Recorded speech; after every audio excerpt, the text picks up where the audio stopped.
जय हिंद एवरीवन, मेरा नाम है तारा सिंह राजपूत एंड आप देख रहे हैं ब्राइट माइंड कैंपस। और हमारा मेन मोटिव ये है कि हम एक स्टूडेंट्स की कम्युनिटी बिल्ड करना चाहते हैं।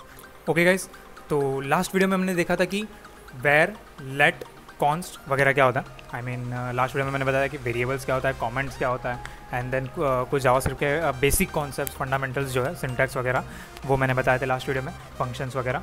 तो अगर अभी तक आपने लास्ट वीडियो नहीं देखी तो ऊपर आई बटन पे कहीं पे तो हवर हो रही होगी, या फिर मैंने डिस्क्रिप्शन में लिंक तो दे ही रखा है, तो आप वो वीडियो पहले जाकर देखो ताकि आपको बेसिक फंडामेंटल्स क्लियर हो वेरिएबल्स के। एंड देन आज हम इस वीडियो में सीखने वाले हैं कि ऑपरेटर्स वगैरह क्या होता है, एंड असाइनमेंट ऑपरेटर वगैरह, कितने डिफरेंट टाइप्स ऑफ ऑपरेटर्स होते हैं, और डेटा टाइप्स क्या होता है। तो ये वीडियो बहुत ही ज़्यादा इंपॉर्टेंट होने वाली है हमारे नेक्स्ट प्रोजेक्ट के लिए, इसलिए इस वीडियो को पूरा एंड तक देखना एंड चैनल को ज़रूर सब्सक्राइब कर देना एंड नोटिफिकेशन ऑल पे रखना, ताकि जो नेक्स्ट वीडियो आए जिसमें हम कैलकुलेटर बनाएंगे उसमें अपन ये सारे कॉन्सेप्ट्स का यूज़ करेंगे। ठीक है, तो बिना किसी देरी के वीडियो को स्टार्ट करते हैं। ओके, तो यहाँ पे लेट वाला भी हो गया, मैंने आपको बता दिया। कॉन्स्ट वाला भी मैंने आपको एक ही वीडियो में मतलब उसी में बता दिया। जैसे कि देखो यहाँ पे बोल रहा है कि कॉन्स्ट पाई इसकी वैल्यू बराबर है, बट कॉन्स्ट पाई जब हमने डिक्लेयर किया, ये वेरिएबल डिक्लेरेशन कहते हैं इसे। वेरिएबल डिक्लेरेशन मतलब वेरिएबल मतलब ये पाई, एंड डिक्लेरेशन मतलब उसे मैं डिक्लेयर कर रहा हूँ, उसे मैं नाम दे रहा हूँ। तो जब मैं नामकरण करूँगा इस वेरिएबल का, उसी समय पे मुझे इसकी वैल्यू भी असाइन करनी होगी। लेकिन जब अगर मैं इसकी वैल्यू यहाँ ना असाइन करते हुए अगर मैं नीचे असाइन करने की कोशिश करूँगा, अगर वो कांस्टेंट है तो वो इनकरेक्ट मतलब एक एरर फेंकेगा। ठीक है, उसके बाद आती है ऑपरेटर्स। अब ऑपरेटर्स बहुत ही ज़्यादा ईजी होता है, मोस्टली हम लोग को समझ में आ जाता है ऑपरेटर्स स्कूल में, मतलब जो हमें कॉलेज में सिखाया जाता है सिलेबस उसी से। बट मैं आपको एक और बात सिखा दूँगा। अब द एडिशन ऑपरेटर सिंपल है, वो ऐड करता है चीज़ों को। And assignment operator single is equal to को हम असाइनमेंट ऑपरेटर कहते हैं, जो कि एक वैल्यू को असाइन करता है। अब कौन सी वैल्यू को किस में असाइन करता है वो सिंपल है, वो जानना बड़ा सिंपल है। जो राइट वाली चीज़ होगी उसको वो असाइन करेगा लेफ्ट वाली चीज़ के अंदर। फॉर एग्जाम्पल राइट में जो भी लिखा होगा उसकी वैल्यू असाइन होगी लेफ्ट वाली चीज़ के अंदर। ठीक है, अब फॉर एग्जाम्पल यहाँ पे x जो है वो लेफ्ट में लिखा हुआ है एंड 10 जो है वो राइट में लिखा हुआ है, तो अब 10 जो है उसकी वैल्यू लेफ्ट वाले वेरिएबल में असाइन हो जाएगी। सिंपल। अब यहाँ पे एडिशन ऑपरेटर बहुत ज़्यादा ईजी है। अब मैं सारे ऑपरेटर्स आपको बता देता हूँ। जैसे let x is equals to 5 कर दिया हमने, y इज इक्वल्स टू 2 कर दिया, तो अब x प्लस वाई क्या करेगा, तो ये जो प्लस ऑपरेटर है वो क्या करता है, नॉर्मली जैसे मैथमेटिकली हम ऐड करते हैं चीज़ों को वैसे ही ऐड कर देता है। अब क्या होगा, अब हम क्या करेंगे, ये तो हो गया प्लस वाला। अब वैसे ही चीज़ें होती है माइनस के लिए, तो जैसे 5 - 2 कितना होगा 3, तो यहाँ पे देखो 3 प्रिंट होके आ गया यहाँ पे आप लेफ्ट राइट में। तो वैसे ही एक और ऑपरेटर होता है जो कि है मल्टीप्लाई ऑपरेटर। अब मल्टीप्लाई ऑपरेटर वैसे ही मल्टीप्लाई करता है, 5 × 2 10, परफेक्ट है। अब इसको मैं 15 करता हूँ, 15 करके देखते हैं कि 15 × 2 क्या होता है, 30, सिंपल। अब वैसे ही जो स्लैश होता है वो डिवाइड ऑपरेटर होता है, तो 15 / 2 7.5, तो 7.5 स्टोर कर दिया, सिंपल। एक और इंटरेस्टिंग ऑपरेटर आता है जो कि है percentage, mod operator. Mod operator simple क्या करता है, जैसे हम 15 / 2 करते हैं तो क्या होता है कि 2 7 = 14 आता है, राइट। तो ऊपर 14 रहता है, आई मीन नीचे 14 रहता है और ऊपर 7 रहता है। जो क्वेश्चन रहता है वो 7 रहता है और रिमाइंडर होता है अपना, रिमाइंडर जो बचेगा वो होगा 1, तो ये 1 रिटर्न करेगा, ये देखो 1। वैसे ही अगर मैं यहाँ पे 16 लिखूँ तो ये परफेक्टली डिवाइड कर देगा और रिमाइंडर 0 बचेगा, तो 0 रिटर्न करेगा। ठीक है, तो जो मॉड ऑपरेटर होता है वो क्या करता है, रिमाइंडर रिटर्न करता है इंस्टेड ऑफ क्वेश्चन। लेकिन अगर वैसे ही हम डिवाइड करें तो एक क्वेश्चन रिटर्न करेगा, जैसे कि 8। ठीक है, सिंपल। इसके अलावा कोई ऑपरेटर्स है क्या भाई, अरिथमेटिक ऑपरेशन, असाइनमेंट ऑपरेटर सीख लिया। जैसे कि देखो प्लस मैंने बता दिया, माइनस बता दिया, मल्टीप्लाई बता दिया, इंटू एक्सपोनेंशियल। ओके, ये एडवांस कॉन्सेप्ट है, अभी फ़िलहाल नहीं सीखोगे तो चलेगा। देन डिवीजन, मॉड ऑपरेटर बता दिया, डिवीजन का रिमाइंडर बताता है ये। फिर प्लस बहुत ही अमेजिंग चीज़ है। प्लस क्या करता है, आप अगर ऐसा लिखो, फॉर एग्जांपल मैं लिखूँगा z = x + 1, तो कितना होगा 17, ये तो हमें पता है। लेकिन x + 1 लिखने के बजाय हम क्या कर सकते हैं, x ++ लिख सकते हैं। तो इससे क्या होगा कि जावास्क्रिप्ट को पता है कि x ++ लिखा है, उसका मतलब क्या है कि x + 1 17। अब प्लस ऑपरेटर ये क्या करता है, इंक्रीमेंट करता है। इंक्रीमेंट मतलब एक नंबर आगे बढ़ा देता है। अब वैसे डिक्रीमेंट क्या करता होगा, एक नंबर पीछे बढ़ाता होगा, आई मीन एक नंबर पीछे खींचता होगा, सिंपल। तो मैं माइनस करूँगा तो ये 16 - 1 हो जाएगा, जो कि होगा 15। ओके तो इसको मैं क्या करता हूँ 15 करता हूँ, तो ये 14 हो गया। Okay okay okay okay okay समझ गया। अब इसको मुझे क्या करना है, अब इसमें भी होता है pre increment, post increment, pre decrement, post decrement. तो वो कॉन्सेप्ट सीखने से पहले मैं ये वाला देख लो आंसर। अब देखो 14 बता रहा है। तो अब क्या हो रहा है कि z की वैल्यू जब असाइन हो रही है तब क्या हो रहा है, पहले माइनस माइनस हो जा रहा है x के वैल्यू के अंदर और फिर वो z के अंदर वैल्यू जा रही है।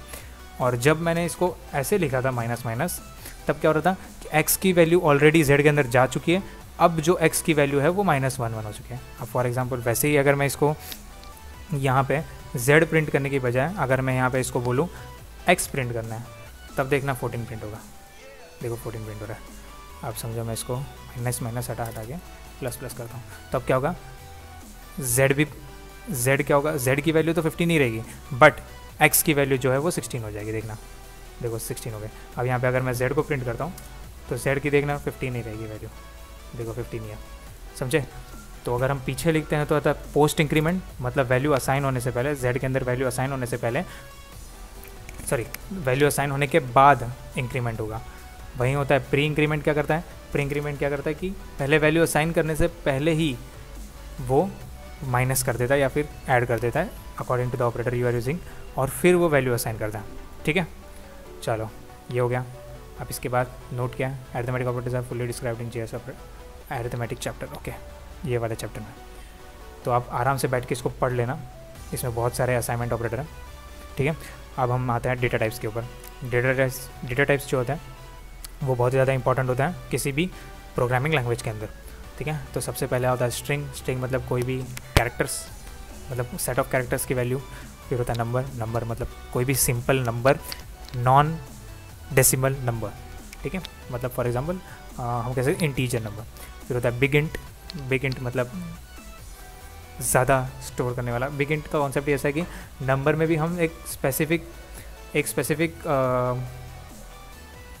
Set of numbers he store कर सकते हैं। फॉर एग्जांपल हम या तो हम मिलियन या ऐसा कुछ इसका वो होता है रेंज होता है नंबर का जावास्क्रिप्ट के अंदर, वैसे ही हम नंबर का जावास्क्रिप्ट में एक सेट ऑफ लेंथ तक ही स्टोर कर सकते हैं। अब वैसे ही बिग इंट का क्या होता है कि हम नंबर से भी बड़े नंबर्स इसमें स्टोर कर सकते हैं। अब फिर आता है बुलियन में या तो ट्रू या तो फॉल्स। फिर आता है अनडिफाइंड। अब अनडिफाइंड एक ऐसा डेटा टाइप है जिसमें मतलब अगर हमने जैसे ये यहाँ पे असाइन किया है वैल्यू, अब असाइन ना करते हुए अगर मैं इसको सिर्फ लेंथ लिखूँ, वैल्यू इनिशियलाइज ना करूँ, सिर्फ डिफाइन करूँ, और फिर अगर मैं पूछूँ जावास्क्रिप्ट का तो लेंथ में क्या है, तो वो बताएगा अनडिफाइंड। तो नॉर्मली हम अनडिफाइंड रहता है। फिर आता है नल मतलब इसके अंदर कुछ नहीं है। ठीक है, अब नल अगर मैं नॉर्मली इसको दूंगा नल, तब वो नल होता है, या फिर वो बाय डिफ़ॉल्ट क्या होता है अनडिफाइंड। ठीक है, फिर होता है सिंबल, जो हमारे स्पेशल कैरेक्टर्स जो हमारे स्पेशल सिंबल्स होते हैं वो सिंबल नाम के डेटा टाइप में स्टोर होता है। फिर आती है ऑब्जेक्ट एक इंस्टेंस होता है किसी भी क्लास का।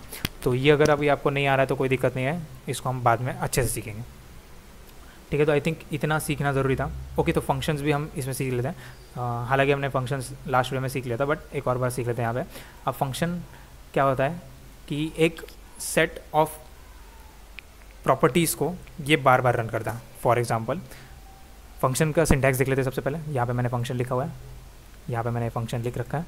अब क्या होगा कि ये जो फंक्शन नाम का कीवर्ड है ये बताता जाएगा उसको कि हम आगे फंक्शन डिफाइन करने वाला है। ठीक है, तो ये फंक्शन कीवर्ड हमने लिख दिया, मतलब ये हमेशा लिखना ही होता है। उसके बाद ये जो चीज़ है ब्रैकेट के पहले और फंक्शन कीवर्ड के बाद, ये चीज़ होती है हमारे फंक्शन का नाम। जैसे मैंने लिखा है माई फंक्शन, अब इसको मैं लिख सकता हूँ मल्टीप्लाई। जैसे अंदर आप देख सकते हो कि P1 और P2 का मल्टीप्लाई हो रहा है, तो यहाँ पे मैं मल्टीप्लाई लिख देता हूँ। ठीक है, अब ब्रैकेट जो होता है, मतलब आपको नॉर्मली कोई भी फंक्शन ऐसे देखने को मिलेगा, इसे हम कहते हैं फंक्शन। अब ब्रैकेट के अंदर जो होता है वो चीज़ें होती हैं आर्ग्यूमेंट्स। ठीक है, अब आर्ग्यूमेंट्स में दे सकता हूँ जैसे कि P1, P2। अब आर्ग्यूमेंट वो चीज़ें होती है जो एक फंक्शन के अंदर नॉर्मली हमें लेनी पड़ती है। फॉर एग्जांपल यहाँ पे मैंने वैल्यू अगर मुझे लेना है किसी फंक्शन के अंदर, तो मैं इस आर्ग्यूमेंट्स के द्वारा ले सकता हूँ। ठीक है, तो अब ये जो 4 है वो P1 में वैल्यू स्टोर हो जाएगी, और ये जो 3 है वो P2 के अंदर स्टोर हो जाएगी। ठीक है, उसके बाद रिटर्न जो है वो बहुत ही ज़्यादा इंपॉर्टेंट है। एक किसी भी फंक्शन के अंदर हमें कोई भी वैल्यू रिटर्न करनी पड़ती है। तो हमने रिटर्न लिखा है, क्या लिखा है कि P1 और P2 को मल्टीप्लाई करके रिटर्न कर दो। रिटर्न का मतलब ये है कि जहाँ पे हम फंक्शन कॉल करेंगे वो उसके जगह पर ये रिटर्न की वैल्यू डाल देगा, ठीक है। तो अब जब मैंने रिजल्ट नाम का वेरिएबल जब डिक्लेयर किया और फिर मैंने लिखा माई फंक्शन, इस लाइन को हम कहते हैं फंक्शन कॉलिंग, ठीक है, जहाँ पे हमने फंक्शन का नाम लिखा और फिर पैरेंथेसिस मतलब ये राउंड ब्रैकेट के अंदर हमने वैल्यू पास किया, इसको हम कहते हैं फंक्शन कॉलिंग। अब जब हमने फंक्शन कॉल किया है, यहाँ पर मैंने 4 और 3 वैल्यू असाइन किया। यहाँ पे ये आर्ग्यूमेंट जैसे पूछ रहा था, तो मैंने क्या किया, इस फंक्शन को कॉल करते हुए कहा कि तुम्हारे जो फर्स्ट आर्ग्यूमेंट है उसमें 4 रख दो और सेकंड आर्ग्यूमेंट में 3 रख दो। तो इसने क्या किया कि फर्स्ट आर्ग्यूमेंट में 4 रख दिया और सेकंड आर्ग्यूमेंट में 3 रख दिया। और जब ये अंदर आए इस फंक्शन के अंदर तो इन्हें देखा रिटर्न स्टेटमेंट, तो उसने क्या बोला कि ठीक है चलो मेरे को ये वैल्यू रिटर्न करनी है। तो मैं क्या करूँगा, पहले P1 की जगह जो यहाँ 4 है तो 4 मल्टीप्लाई बाय 3 12 आंसर आएगा, वो 12 आंसर को रिटर्न करेगा और यहाँ पे रख देगा। तो अब इस लाइन की जगह सिंपली क्या आ जाएगा 12 जावास्क्रिप्ट में, ठीक है, यहाँ पे, और रिजल्ट के अंदर 12 स्टोर हो जाएगा। और जैसे मैंने यहाँ पे रिजल्ट को कॉल किया तो उसके अंदर 12 वैल्यू आ गई। अब मैं वैसे ही अगर यहाँ पे मल्टीप्लाई की जगह अगर मैं ऐड फंक्शन बनाता हूँ तो मैं यहाँ पे प्लस कर सकता हूँ। तो यहाँ पे क्या आएगी वैल्यू 7 ना भाई, अच्छा सॉरी यहाँ पे मैंने देखो ऐड फंक्शन का नाम ऐड रखा है, तो ये मुझे यहाँ पे भी ऐड फंक्शन को कॉल करना पड़ेगा। अब ज़रूरी नहीं आपका नाम क्या और काम क्या, आप यहाँ पे ऐड रखते हुए डिवाइड भी कर सकते हो। जैसे मैंने डिवाइड कर दिया तो ये यहाँ पे आएगा 1.333। मैं यहाँ पे हाँ इसका ऐड नाम रखते हुए मल्टीप्लाई भी कर सकता हूँ, तो यहाँ पे आ गया 12। वैसे ही नाम से फ़र्क नहीं पड़ता, आप नाम कुछ भी रखो, अंदर काम से फ़र्क पड़ता है, ठीक है। हम नॉर्मली नाम ऐसे ही रखते हैं ताकि जो काम है उसका बताएं, ताकि हम कंफ्यूज ना हो जाए, ठीक है। चलो आई थिंक आज के वीडियो में इतना ही है। नेक्स्ट वीडियो के लिए आप ज़रूर से चैनल को सब्सक्राइब करके रख देना। हम नेक्स्ट वीडियो में एक नॉर्मल सा एकदम सिंपल सा कैलकुलेटर बनाने वाले हैं, बेसिक सा, तो इसीलिए ब्राइट माइंड कैंपस को ज़रूर से सब्सक्राइब कर देना और न्यू वीडियोज़ की नोटिफिकेशन के लिए बेल आइकन को ज़रूर से क्लिक कर देना और ऑल पे सेट कर देना। जय हिंद एवरीवन।